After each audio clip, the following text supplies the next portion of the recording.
All right, welcome back, YouTube. It has been a very long time since I uploaded a video, and I figured this opportunity that I have in front of me was a good time to create some new content for the channel.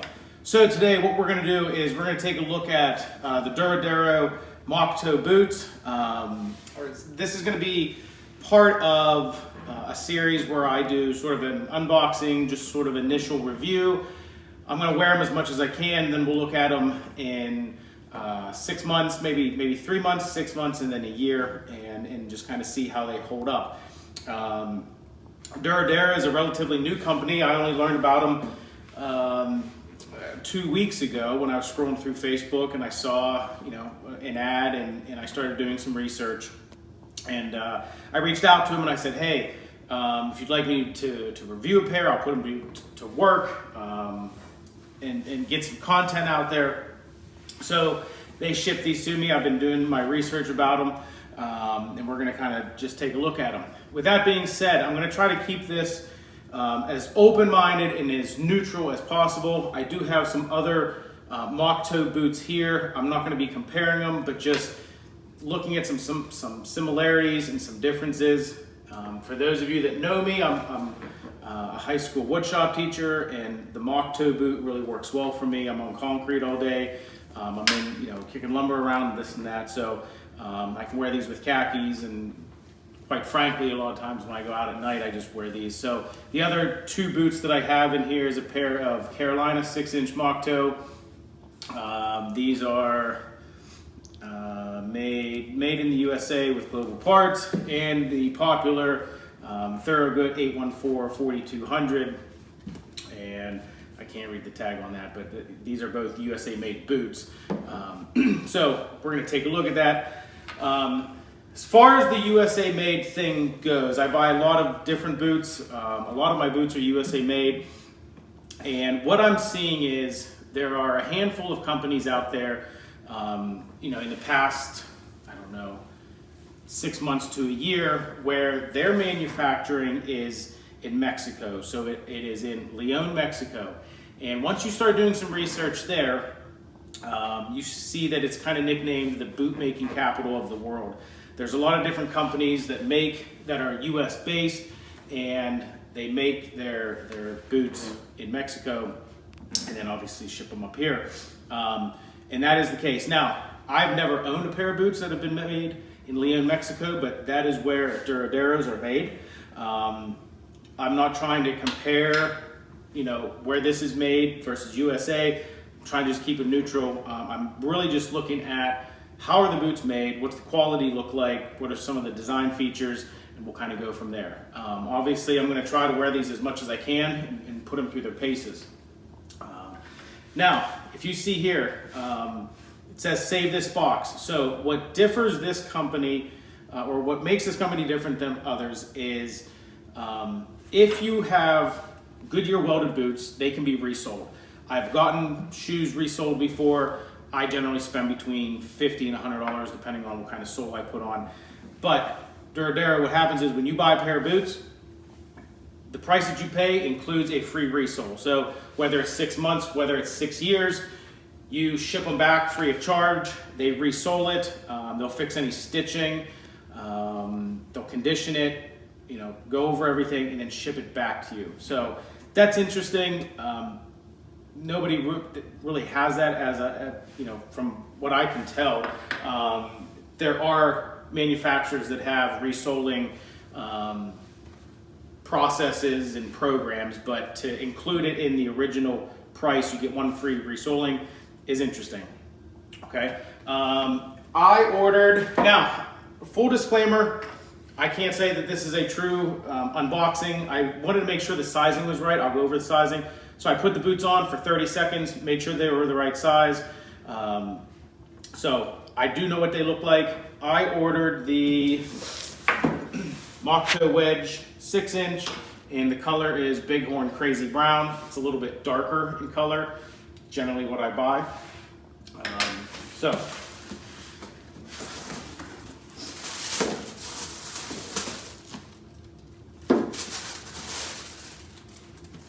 these are not steel toe. They do offer a steel toe option. I don't need steel toe, so that's why I did not have those.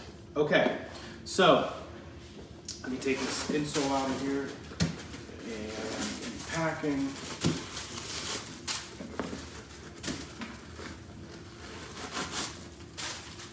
All right, so taking a quick look at these, okay? I'm gonna take a pair of laces out just so we can get into this a little bit better. This, these look like your standard mock toe, 6-inch mock toe boot, crepe sole, double or triple stitching along here, Goodyear welded. So we'll kind of go through everything.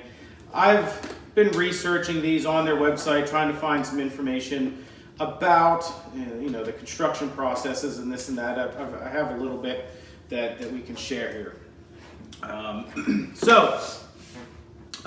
First and foremost, I will say, I know that it may seem silly, but they smell like leather. They don't smell like chemicals or glue or like plastic. Sometimes you get a really cheap pair of shoes and you open it up and the box smells, like a chemical or plastic. But these smell like leather, obviously. This is an oil tanned leather.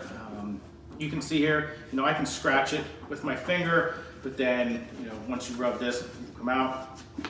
The conditioner that I'll put on will help protect these. I always condition new boots. It's wintertime here in PA. Helps the break-in process. So, looking at the leather itself, okay, it's an oil tanned leather. It's a full grain leather. It seems to be nice. The thickness, I will say that when looking at some other boots, the Thorogood is a little bit thinner, okay? This is about on par with the Carolinas and most other boots that I have, mock toe boots. So it's not, it's going to require some break-in, and any good boot's going to require some break-in. So, it's not super stiff, all right, but it's not too bad. Okay. Insole. Start with the insole. This is their own design. Supposedly, the spherical sort of indents in here help with cushioning, help with airflow on the bottom of the boot, kind of keep your foot cool. It's not a lined boot. There's no lining in here. I don't like lined boots. There is some additional leather in the heel, which I'll talk about. And there's some up in the toe box, but I don't like lined boots. So sweating shouldn't be an issue. Okay, so we'll start with the outsole. This is your standard, I would consider it the crepe style, the Vibram crepe, the Vibram Christie, the Thorogood Maxwear. Every company has kind of their own take on this. And, when I first thought, kind of just looking at this, when I first saw that you get a free resole, I thought that these would be very, very spongy. And it doesn't seem that they are like that.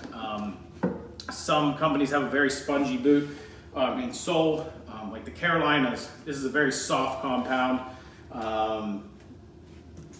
Thorogoods is kind of in the medium, and that's kind of where this is. It's not super hard, but it's not super spongy either. So it'll be interesting to see, what these wear like. In here, we have the midsole, the orange part. I don't know if this boot has a fiberglass shank in it or a steel shank. I think it might be fiberglass. I'll have to get that answer. But I think this sort of PVC or whatever this material is in here will help stiffen up the boot a little bit. And then obviously we have the Goodyear welded. We have the welt, which is a PVC weld. It's not a hard plastic weld. I have a pair of logger boots and they have the hard plastic weld on it, which is super durable, but over time it just cracks. So this is a PVC welt, similar to what you see on a lot of other boots, okay? Stitching of the welt looks real good. Usually they bring it back together right in this part of the boot, and where that seam is really nice. Okay, so overall from the bottom up to the welt, it looks pretty good. We do have some additional stitching up here near the toe. As you know, sometimes a lot of boots will separate right here, so we have that extra stitching up at the toe down through everything to help keep this from separating. The rest of it will be glued onto the midsole, but then this is stitched here. So that looks pretty good. Stitching throughout the upper looks pretty good. You know, you will find some discrepancies here and there. I have it on my other boots. I want to see that in a handmade boot. You know, if somebody is stitching it, you know, they can't do it perfect every single time, and I'm okay with that. But for the most part, everything looks well stitched. Nothing's frayed. I know other boots that I have, you've got to really look at this area. Stuff comes apart. It doesn't matter what brand. So that's one area that I'll be looking at. We have 1, 2, 3 eyelets with 3 speed hooks. I really like when, you know, mock toe boots have speed hooks, because if not, it is just kind of a pain. You have to really unlace these top 2 or 3 to get your foot in. So the speed hook is nice. The hardware looks really nice. I know on cheaper boots that you can actually take the speed hooks and bend them in or bend them out, but this looks to be you know, fairly thick gauge and well done. So they're riveted in, and that looks pretty good. And you can kind of see here how far the tongue is gusseted up to. Okay. Other features of the upper, we have the padded collar up here, the softer leather. It's a smooth leather padded collar, same as, you know, the other boots here. So as of right now, this is on track with many other mock toe boots. It's pretty much what I'm seeing. It's a pretty standard mock toe boot. You know, something that I would look for. There's no crazy features. They're not trying to do anything, it looks like, to really offset their design from somebody else's. They look pretty much the same. Loop in the back, and obviously we have the name up front. And so the inside, the tag says Duradero, twice the life, full grain leather, Goodyear welt, leather upper, fabric lining, synthetic outsole, made in Mexico. So that's the information on those. Okay. I'm trying to think what else. Oh, so this is interesting. So the toe box, okay? If you look here, one of the videos on their websites states that they designed this toe box to be a little bit wider. And I will say that just from owning a lot of different boots, mock toe boots in general have a narrow toe box. You can see on these Thoroughgoods, it's pretty narrow, and it even becomes more narrow. So I will say these are fairly narrow, these ones. Carolinas have a wide toe box, okay? These are definitely a wider, and I would say that these are probably in line with the Carolinas, if not maybe a tiny bit narrow. Not, I mean, they're almost probably the same. If you put, you know, boot to boot up together, they're just about the same. So I will say that for the 30 seconds that I had them on, I had good room in the toe box. And like I said, generally mock toe boots run a little bit narrow in the toe box, but I know that this company said we want the foot to be a little bit wider in the toe box. And so that's what they did, okay? Laces, these are your standard laces. I'll just be interested to see, even when I bought some other boots, unless you double knot them, sometimes these laces come apart, but it feels like they got a little bit of bite to them. So I guess we'll see. Weight, it sits right in line. It's not overly heavy, it's not overly light. I want a little bit of weight to the boot that tells me that there's some leather involved in it, and there's some, you know, material in there. If you got a paperweight boot, it's probably not going to last real long. So you can kind of see the stitching on the back here. I'm going to put these through their paces. I'm going to wear these as much as I can. I'm going to wear them basically every single day. Definitely when I go to work, and most of the time when I go out at night, I have jeans or khakis on, and I just throw a pair of boots on. So for the next, several months, these are going to be my primary shoes. The only time I won't wear them is if it's snowing out. Doesn't matter what kind of shoe you have. Wedge sole and snow doesn't really work very well. But here's what I'm going to do.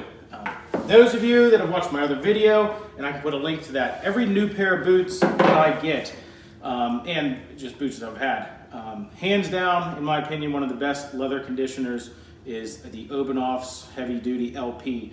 And what I do, I take the boots right out of the box, I'll heat them up on the register, the heat register, get them a little bit warm, and then I'll put Obanoff's on them. I can tell you right now, the way that this leather is, it will darken these a lot. They will really darken up, and that's okay. They'll lighten as the oil dries out a little bit, but I'm not going to go through the process of it. I'm going to come back to this once they are conditioned and kind of show you what they look like. And then what I'll do is I'll just put them on my feet, walk around, talk about a couple things. You can kind of see what they look like, with a pair of khakis or with a pair of jeans on. But I'm very interested to do this.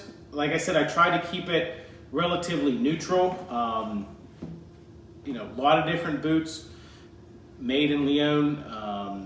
Thursday Boot Company, which I know is pretty popular. They, make a lot of boots there. There's Western boots there made.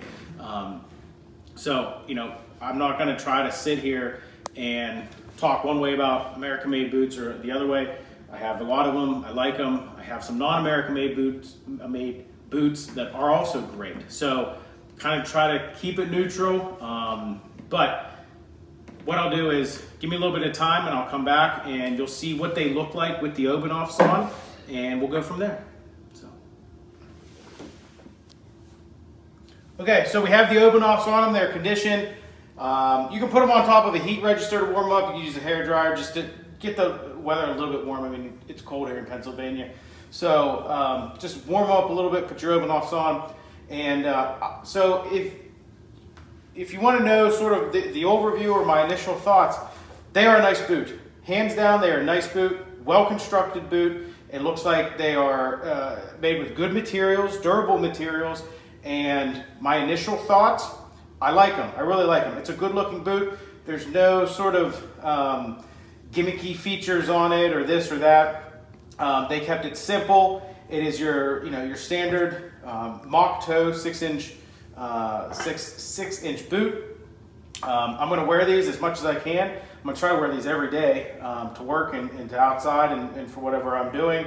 We'll see in maybe 3 months, 6 months what they look like. So what I'll do now is I'll put them on and I'll just show you what they look like and how do they feel. I'll take a couple steps in them, just my initial thoughts on that. How do they feel? Are they stiff or that kind of thing? What they look like with a pair of khakis, and then that'll be it. So stay tuned. Okay, so wearing a pair of khaki colored Levi's. This is kind of what I'd wear every day.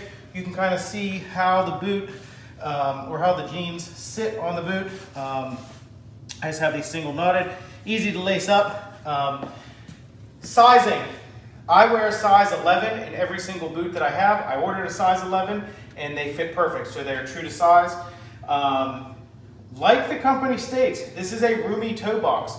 Not only is there room, it's wide enough to fit my foot, and these are just regular width, by the way, but there's some room above the foot too, so it is not crowded at all. The toe box is roomy, and initially just kind of walking around my basement, the boot's flexible.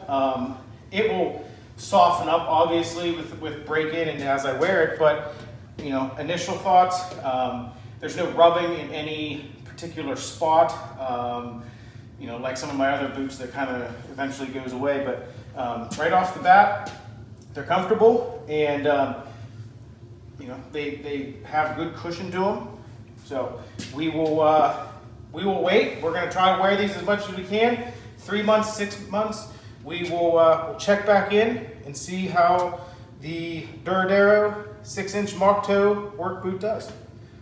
Thanks for watching, guys.